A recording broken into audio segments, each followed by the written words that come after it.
Before we start the show, we would like to thank our sponsors for 2024, Beefmaster Education Endowment Fund. Thank you for what you do for the breed, and thank you for supporting our show.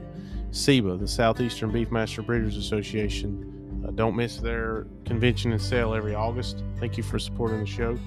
Emmons Ranch Beefmasters, Mr. Steve and Mrs. Cindy. They need no introduction. They always breed great cattle, and we just appreciate what you guys do, and thank you for supporting us. C&M Ranches out of Kershaw, South Carolina, the Chick family. Be on the lookout for their sale starting in 2025. Thank you for supporting the show. Lissy's Beefmasters is another one that doesn't need any introduction. We appreciate what you do for the breed and for our show. Cottage Farms Beefmasters, they have a sale with Clark Jones every year in June. Thank you for supporting our show.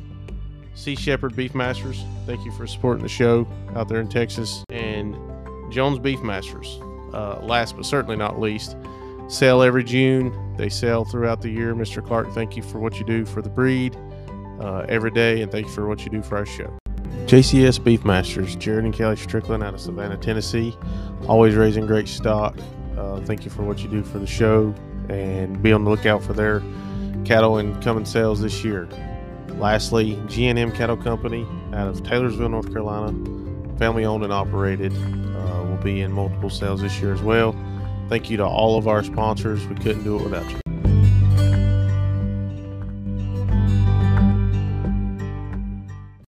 Welcome to Beefmaster Banner. We're your hosts, Josh Morrison and Jared Strickland. How's it going, Jared?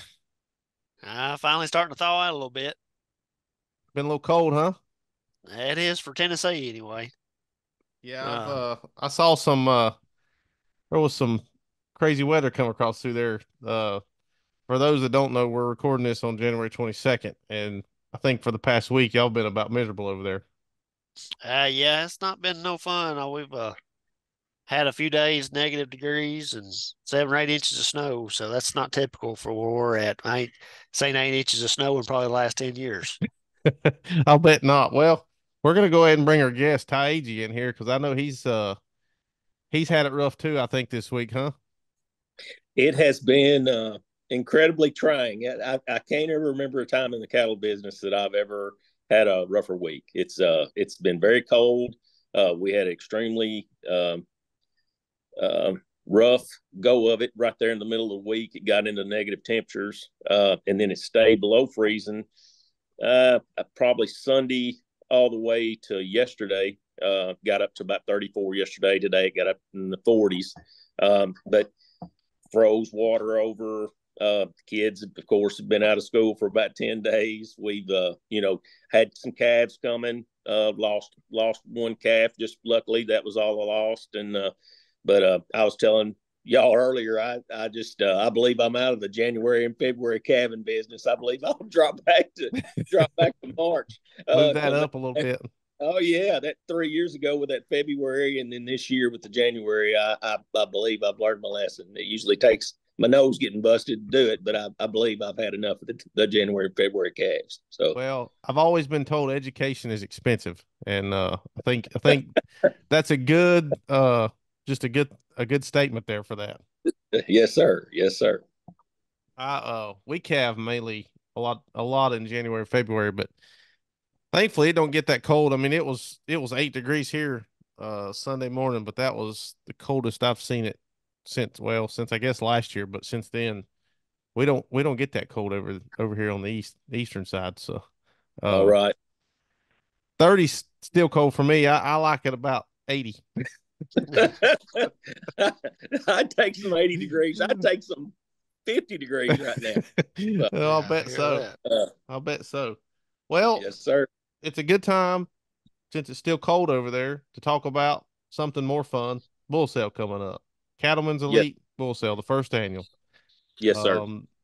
Tell us how the sale came about, what the thoughts were as far as creating it and how it came about. Okay, in the beginning, and this is for a long time, I had, time becomes more and more important to you as you get older. And with it being only 7 or 8 sales that have at least maybe 30 bulls or up that are outside of Texas currently. I thought it'd be a good idea to expand the footprint of the Beefmaster breed and try to come up with another sale. I'd always wanted to do it. Started batting it around with Jerry Thomas. Jerry kind of anchored us in this year with the significant amount of bulls. As we went along there, we started talking about people that might be interested in coming on. This is a little different because a lot of the bull sales, those people will sell exclusively with certain sales. This has got a different philosophies, the way of looking at the cattle business with our 11 people that are part of the bull portion of it. We've got actually 22 people participating with 7 different states, but the 11 with the bull portion.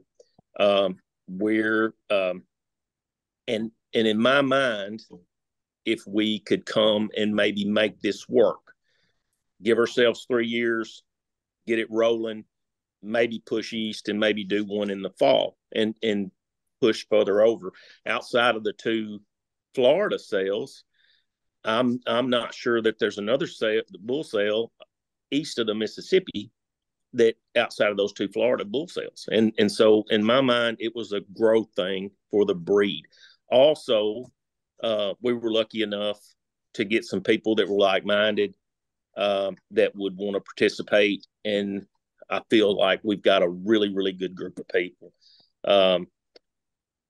You know, I really think the one thing about this is with the Beefmasters, we've got an opportunity here while prices are probably going to be really good for a while, is to expand. And right now, in my mind, was the time to do it. Even though the cattle, as far as calves, I think it was 2% less calves in 2023, which might make for people needing less bulls. But I do believe the time was to push. We don't sell a lot of bulls nationally. I don't even know, talked to Clark several times about that. I don't even know if we have 1% of the total market. What would it do for all of us if we could raise that thing another percent and sell that many more bulls? Now, saying that, I'll say this: they've got to be good bulls. You know, we've got to put some good bulls out there for these commercial guys and show them what we've got to make this thing work. But that was kind of the thought process to start the thing off. It was just basically me and Jerry talking and thought the time was right. It was close, you know, and it just made sense. So Yeah, absolutely. And I think you're right. I don't think there is any other sales that I know of over this way, bull sales. Right. And you've got, I think it's 8 actually that's got at least 30 bulls, and that's outside of the state of Texas per year, and that's out of the whole United States. That's not a lot, you know. And so I feel like the time was right. So yeah, a lot of other breeds are having that many way more many sales than that every weekend.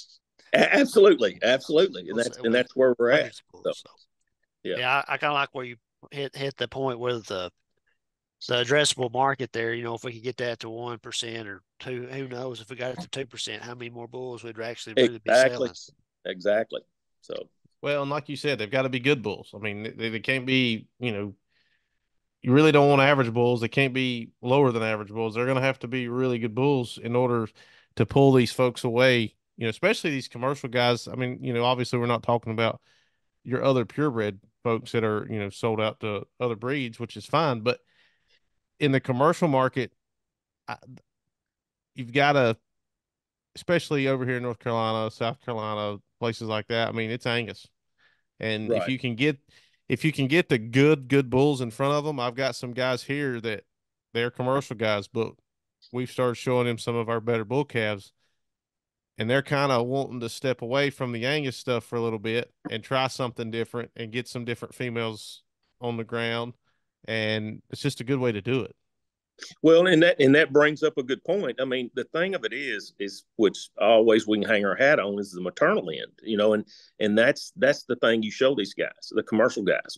This is what we can do for you as far as giving you a great superior female across female that will make you better calves and put you more money in your pocket because they're going to add pounds to your calves. And that's where, and once again, the Angus thing is what it is. But there's no reason that we can't be king of the eared breeds. I feel like we've got a better product than Brangus, Sembra, Gertz, and I'm sure people would argue that point. But I do think that's where we should be taking our attention, is trying to take market share from those guys. Well, and to your point with the Angus-based cow herd, we match well with a Beefmaster matches really well with those type of cattle as a crossbreed. Exactly. And talking about the cow numbers being 2% lower and probably coming down again here soon with the new January report. I mean, prices are good enough. I think people will start rebuilding as now that moisture is showing up. So there's the opportunity is probably there. Yes, sir. And what brought you to March? Well, is versus later in the year? To tell you the truth on that, try to get a little ahead of the game there as far as the bull sales, the spring bull sales. And I thought that would be a good time because you've got people that want to turn bulls out to have January calves, like me. So, and we've upset from here on forward. But I think that's the whole key to it. Is a lot of people like those January, February calves. They seem to do well. They'll be ready to graze when the grass comes. And so, in my mind, that was a great time for us because we could get a little bit ahead there and try to get some bulls. And if you waited April or May, those decisions might have already been made. So, well, you take the Southeast too. I mean, especially below Tennessee, January, February is probably the most popular calving. Absolutely. Absolutely. Well, and you're catching them in the prime, like you said, in the prime of them thinking about making decisions for next year. So it's still early enough. They can get one of those bulls. They can take them home. They can, get them acclimated to their environment. And by the time breeding season rolls around for those January, February calves, they're pretty much ready. That's exactly right. So along the lines of the sale, this is a feed test. Right. Tell us a little bit about that and how they're being developed. Well, and I'll give you a little background. The reason we chose this area is kind of, I already knew the infrastructure there. I've been, with Damascus, I have a relationship with Lane over mid-state. The bull test facility at Rosebud is really close to where the sale barn is. So, and there's not a lot of bull test development areas, in our area that close. So we chose that with Rosebud. The bulls were initially weighed when they came in, and they're weighed every 60 days after that to track their progress. The bulls are fed a ryegrass haylage that's in a pit. It's also got some soy pellets, gluten, distiller's grain. We put a mineral packet in with that, and all that is grinded and fed to the bulls. The big plus about Rosebud in that bull test facility is the traps. Those, which I think we've had one bull get sick, which I feel like is really, really lucky, going into the winter. Everybody had a really good vaccination protocol, but literally one bull has been sick. And I'll attribute a lot of that to those big traps. They've thrived. You hadn't had a lot of bulls riding some other bulls down. They've got room to spread out. And the stockmanship and handling of the animals up there by Keith and his crew has been exemplary. They've really done a good job with them. So basically, that's where we're at. It's mostly weights, and we'll be comparing in a lot of visual in deciding the sell order for the bulls and at the sale. But that's kind of where we're at with that. You got a kind of an roundabout figure on the number of bulls that's going to be, preliminary.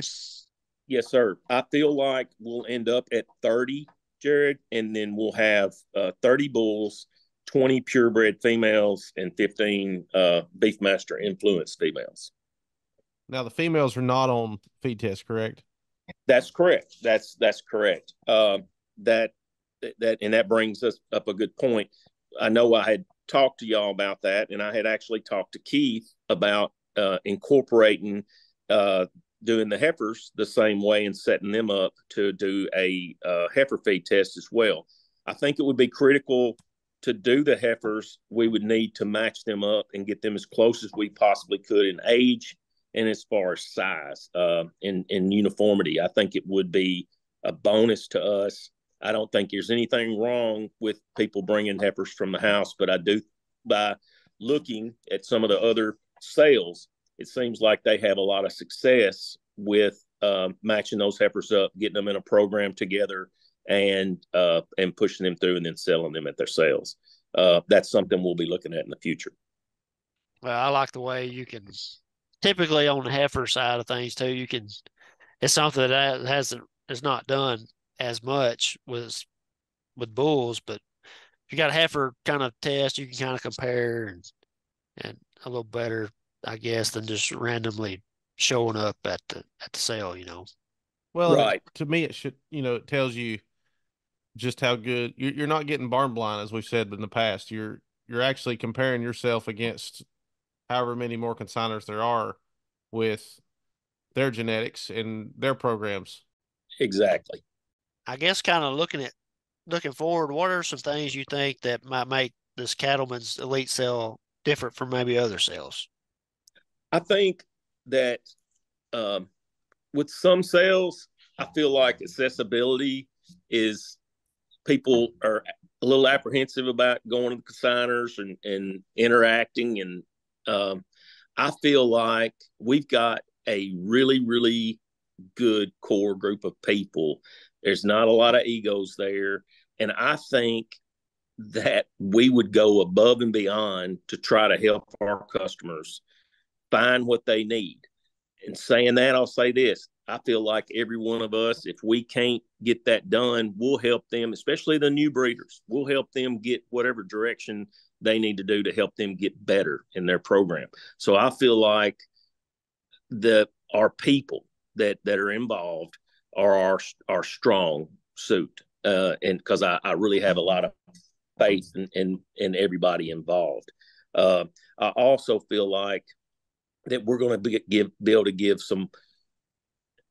We're going to be able to, without being able to come up with another word, it's more of a mom and pop kind of deal where we'll actually give you, you come in there, we're probably going to follow you with that bull. Once you buy that bull, we're going to guarantee that bull for you. There's not going to be like, okay, you bought this bull, he's gone to you, and we're not going to follow up.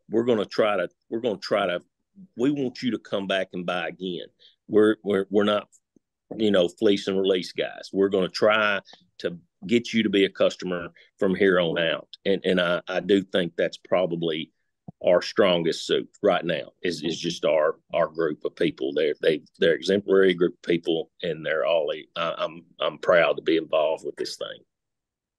Well, and east of the Mississippi, I know it's everywhere, but especially it seems like east of the Mississippi, you get these folks that they want to know they're cared about. Right. It's not like it's not like maybe more further out in the Northwest or in the West where they've got thousands of head of cows and they just need bulls to put on them. I mean, these folks are really, they've got to make the best decisions possible every moment of every day, or it may turn into disaster for them. So I think what you said is really important as far as taking care of the customer to make sure they want to come back and buy again. Exactly. And that's that. I'd have to say that's going to be one of our strong suits. And once again, we're in a good area because Oklahoma and Missouri and Kansas and have so many cattle, and we can get cattle to you. Like I said earlier, we've got consigners from 7 different states. So we've got trailers going every direction. We've got different philosophies. We've got where you can network with so many different groups. Really, that's going to be one of our strong suits. Is we've just got a really diverse group. So and I'm excited. Could you give us some details on the sale dates, the activities going on? That way, folks, if they don't know yet when what all is going on, so they might put it on their calendar. Exactly. Okay, so the sale will be March 9th, 2024 at noon. We'll start to sell off. We've got on the Thursday night, we'll bring the cattle in. We'll have we'll have a cookout that night at the sale barn. Thursday, we'll have the cattle there to display. Friday night, we'll have our dinner at Rabbit Ridge. Then they a farm that do their own pork, beef, and chicken. It's a really neat deal. If you can come on up for that, we'd love to have you. Luke Mobley, that's from that area, will actually be our auctioneer. He's bringing 2 ringmen with him for that. Jesse Pate will be taking care of the back of the house. He's done that for the ABBA and knows the facility, so everything should run really smooth. But that's your basic details. Your hotels down in Conway would be your best bet as far as where to stay. They've got several down there where it's not too far from the sale facility. We'd love for you to come on up Friday night and visit with us, and we'd love to see you then. And that's about an hour north of Little Rock, correct? That's correct. That's correct. So awesome. Well, I'm sure looking forward to the sale. Well, and like I say, I am too. I feel like we're in a good spot, and once again, there's going to be a lot of learning curves to this thing, and it's going to probably be a little heartache and things to go along with it. But I'm excited for the challenge, and once again, I know it will take us a minute to get it going, and but I'm confident we'll be able to make this thing work, and then, like I say, expand. And after about 3 years, so yeah, that'd be great. That would be awesome. Well, I mean, that's like with any new thing. You gotta make yourself known, and sometimes you gotta take a lump or two, but that's part of the process. That's part of the process. That's right. That's part of the process.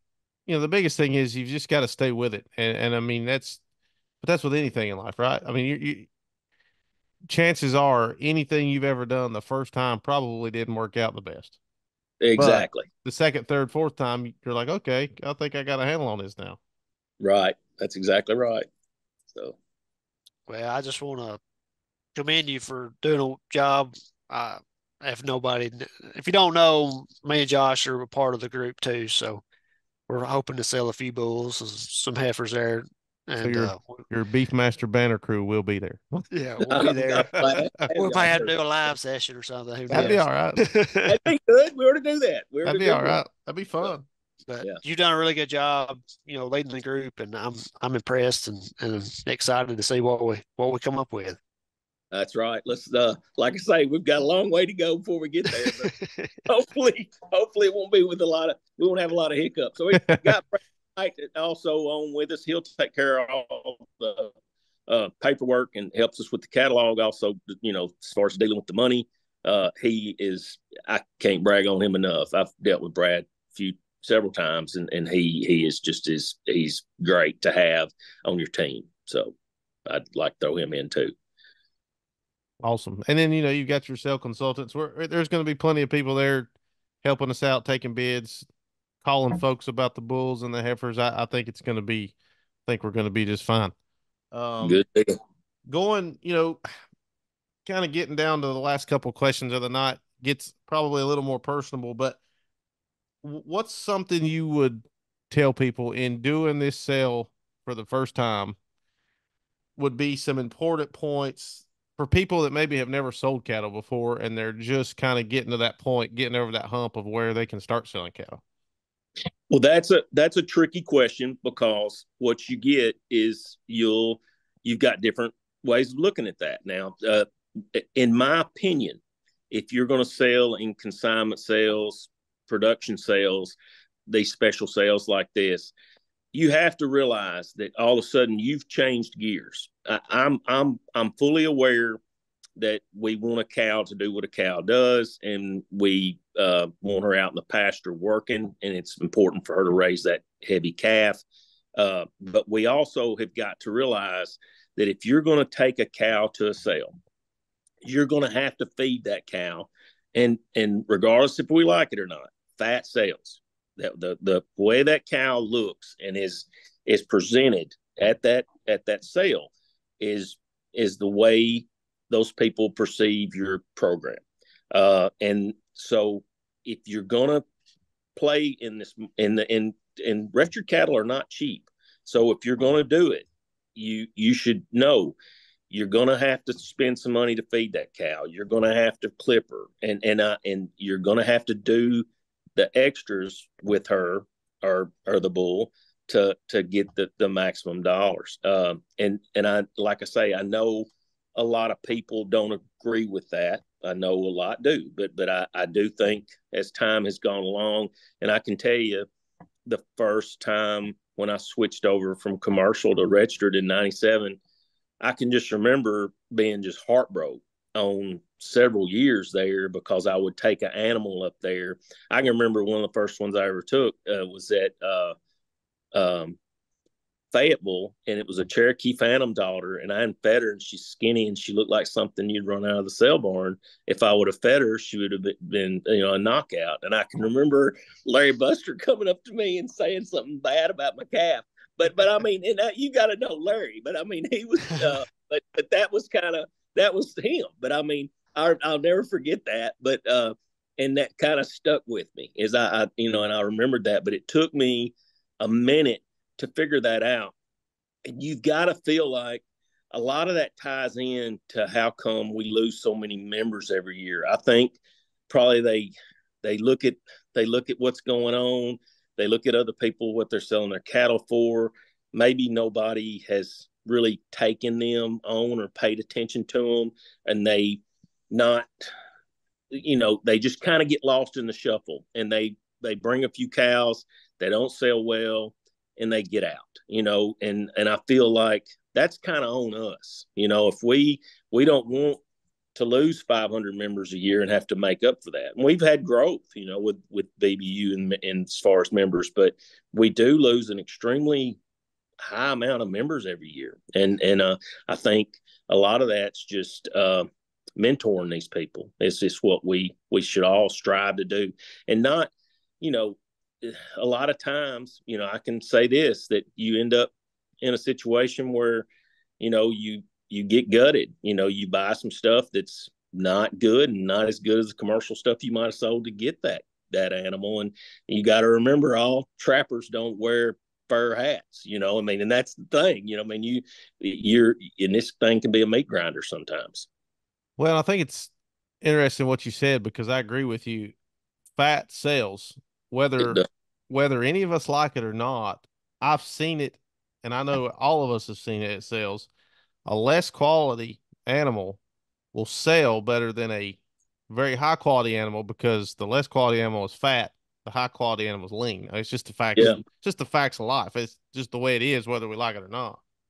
Yeah, and that's and we all know that, and that's the thing. And somebody could argue with us, well, why would we want to do that? Well, you're taking these cattle to this, to the sale. And that goes back to what we said earlier.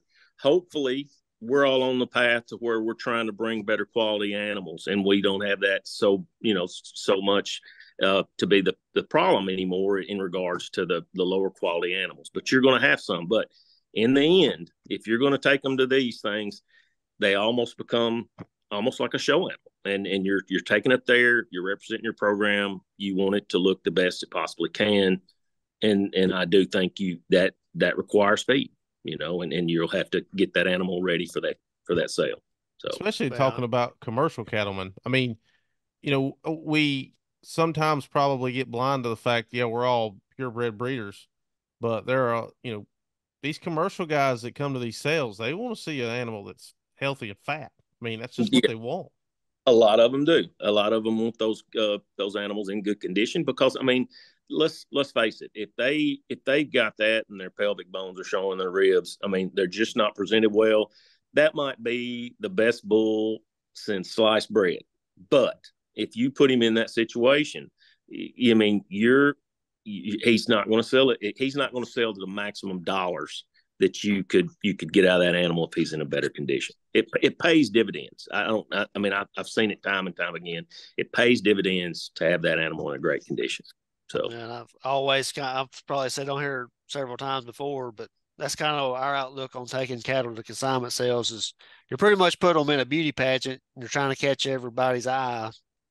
And like Ty and Josh are saying, if to do that, they gotta look nice and shiny and pretty. they got to shine a little bit. That's right.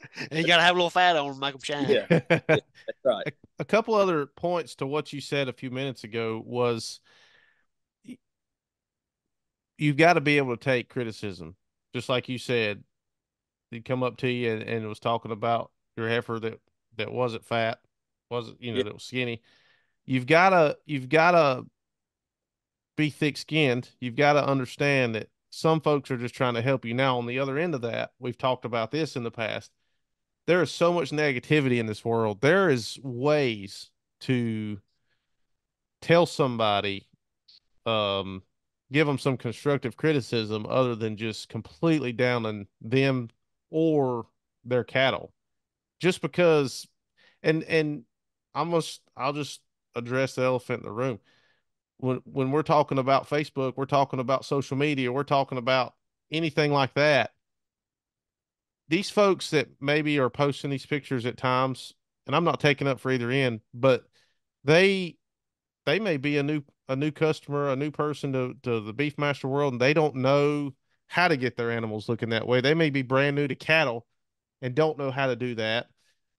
On the other end of that, we may be having different people that are looking into this breed, and when they see us bashing each other in the breed, I think it would put a bad taste in folks' mouths. So I just would push folks, please just be positive in talking about cattle. It's just not, just common Yeah, courtesy.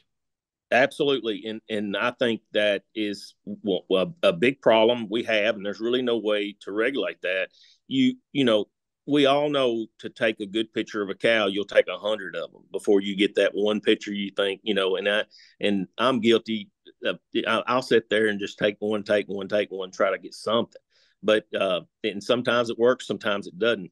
I think in regards to that kind of stuff, we've all looked at a picture and gone like, well, maybe you shouldn't have put that up. If you know that person, maybe talk to them, and say, hey, maybe get that back leg that's closer to you, back a little further and maybe get the sun to you back, or, maybe just tell them and coach them. That goes back to the mentoring, but I do think what you're saying in regards to where people will, new breeders especially put something up or ask a question and they feel like they've been talked down to or somebody's criticized them. I think it makes them clam up and then they don't talk. And I think that's not good either. I also feel like what you said earlier, how many people are not commenting because they don't want to get scolded or they don't want to get mistreated, and they're sitting back there going, after they've seen those skirmishes, they go like, man, what in the world do I want to get involved with this for? And I think that is not good for us or healthy for us as a breed. We seem to cannibalize each other every once in a while, and I realize that people have philosophies and difference of opinion, but we better figure out a way, because we're a small group, we better figure out a way to all grab an oar and paddle in the same way, because I mean that's the only way we're going to get better. And once again, you're talking about us selling maybe 1% of the bulls nationally. What does that mean to move that needle 1%, instead of worrying about grabbing crumbs off of this guy's table or this guy's table? What if we expanded and we sold more bulls to more people, and that would make all the difference in the world to all of us as breeders. Yes. Now, I guess let me go back. I love the social media. I love looking at all of that. I love the forums, and not everybody does. There just at times I think we could be a little bit more strategic in the way that things are posed, because I think it's a great place to ask questions. It's a Absolutely. great place, for new breeders to get in and learn. I just feel like sometimes we're a little bit too critical on each other just because you may not agree with the way I'm doing something. I Right. think I think we can get too critical at times. I totally agree. And Facebook has changed the game. A lot of the social media and things like that, because it's made it for an avenue for you to go down to. You can go on there for free, post something, and within just a minute, if it's a good animal, you can probably sell it. And that's changed everything. But it's also the devil. I mean, because that thing can go the wrong way on you, too.